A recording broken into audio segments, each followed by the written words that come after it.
Want Mullvad Browser to open a different page when you launch it?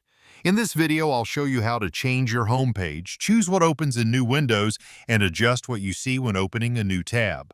Open Mullvad Browser, click the three-line menu in the top right corner and choose Settings. From the menu on the left, select Home. At the top of the page, you'll find the home page in New Windows setting. By default, it's set to Mullvad Browser Home. If you prefer, you can change it to a custom URL or a blank page. To use a website you want to start browsing with as your homepage, select Custom URLs.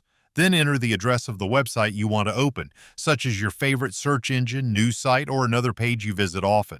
The next time you open a new browser window, Mullvad Browser will load that page automatically. Just below that, you'll see the new tab setting. Here you can choose between Mullvad Browser Home and a blank page. Unlike the homepage setting, new tabs don't support custom URLs. If you ever want to switch back to the original settings, simply click Restore Defaults at the top of the page. That's everything you need to change the homepage and new tab page in Mullvad Browser. Thanks for watching, and I'll see you in the next one.